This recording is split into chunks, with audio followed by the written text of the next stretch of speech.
तव कथामृतं तप्तजीवनं कविभिरीडितं कल्मषापहं श्रवणमंगलं श्रीमदाततं भुवि गृह्णन्ति जे भूरिदा जना।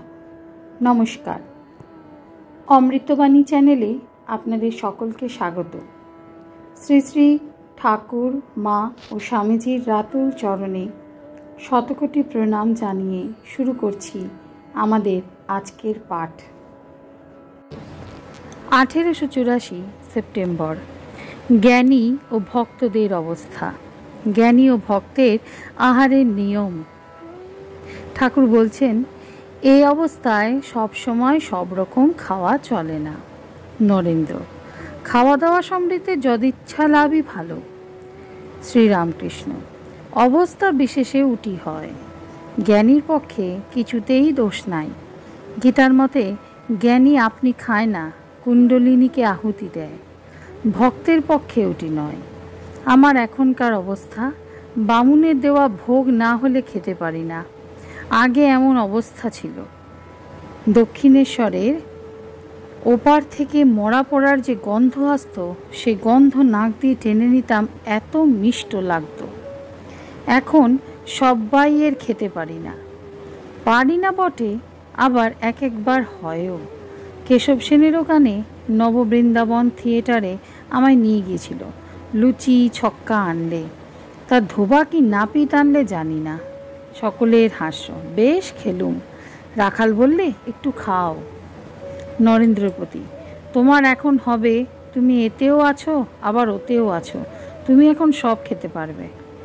ভক্তদের প্রতি, শূকর মাংস খেয়ে যদি ঈশ্বরের টান থাকে সে লোক ধন্য, আর হবিষ্যি করে যদি কামিনী কাঞ্চনে মন থাকে তাহলে সে ধিক। পূর্ব কথা, প্রথম উন্মাদে ব্রহ্মজ্ঞান ও জাতিভেদ বুদ্ধি ত্যাগ। কামারপুকুর গমন, ধনী কামারিনী। রামলালের বাপ গোবিন্দ রায়ের নিকট আল্লা মন্ত্র। আমার কামার বাড়ির ডাল খেতে ইচ্ছা ছিল। ছেলেবেলা থেকে কামাররা বলতো বামুনিরা কি রাঁধতে জানে, তাই খেলুম, কিন্তু কামারে কামারে গন্ধ। সকলে হাস্য। গোবিন্দ রায়ের কাছে আল্লা মন্ত্র নিলাম। কুঠিতে পেঁয়াজ দিয়ে রান্না ভাত হলো, খানিক খেলুম। মণিমল্লিকের বরাহনগরের বাগানে ব্যান্নুন রান্না খেলুম, কিন্তু কেমন একটা ঘৃণা হলো। দেশে গেলুম। রামলালের বাপ ভয় পেলে, ভাবলে যার তার বাড়িতে খাবে। ভয় পেলে পাছে তাদের যাতে বার করে দেয়। আমি তাই বেশি দিন থাকতে পারলুম না, চলে এলুম। বেদ পুরাণ তন্ত্র মতে শুদ্ধাচার কিরূপ। বেদ পুরাণে বলেছে শুদ্ধাচার। বেদ পুরাণে যা বলে গেছে, করো না অনাচার হবে। তন্ত্রে আবার তাই ভালো বলেছে। কি অবস্থায় গেছে! মুখ করতুম আকাশ পাতাল জোড়া, আর মা বলতুম যেন মাকে পাকড়ে আনছি, যেন জাল ফেলে মাছ হড়হড় করে টেনে আনা। গানে আছে, এবার কালি তোমায় খাবো খাবো খাবো গো দিন দয়াময়ী, তারা গণ্ডযোগে জন্ম আমার। গণ্ডযোগে জন্মিলে সে হয় মা খেকো ছেলে। এবার তুমিও খাও কি আমি খাই মা, দুটার একটা করে যাব। হাতে কালি মুখে কালি, সর্বাঙ্গে কালি মাখিব। যখন আসবে সমন বাঁধবে কষে, সেই কালি তার মুখে দিব। খাবো খাবো বলি মাগো উদরস্থ না করিব, এই হৃদপদ্মে বসাইয়ে মনো মানসে পুজিব। যদি বলো কালি খেলে, কালের হাতে ঠেকা যাব।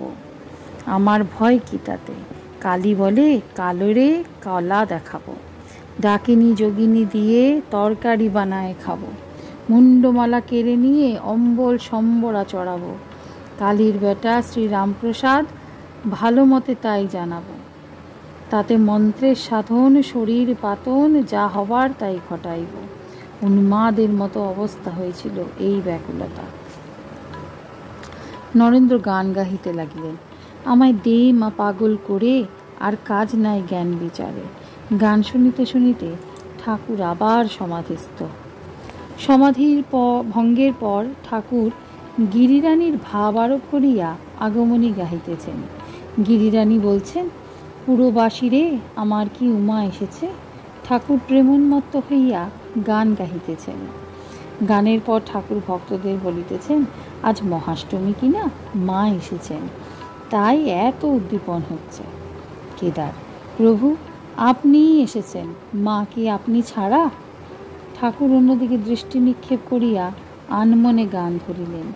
তারে কই পেলুম সই, হলাম যার জন্য পাগল, ব্রহ্মা পাগল, বিষ্ণু পাগল, আর পাগল শিব। 3 পাগলে যুক্তি করে ভাঙল নবদ্বীপ। আর এক পাগল দেখে এলাম বৃন্দাবন মাঝে, রাইকে রাজা সাজায়, আপনি কোটাল সাজে। আর এক পাগল দেখে এলাম নবদ্বীপের পথে, রাধা প্রেম সুধা বলে, করোয়া কিস্তি হাতে। আবার ভাবে মত্ত হইয়া ঠাকুর গাহিতেছেন, কখন কি রঙ্গে থাকো মা শ্যামা, সুধা তরঙ্গিনী।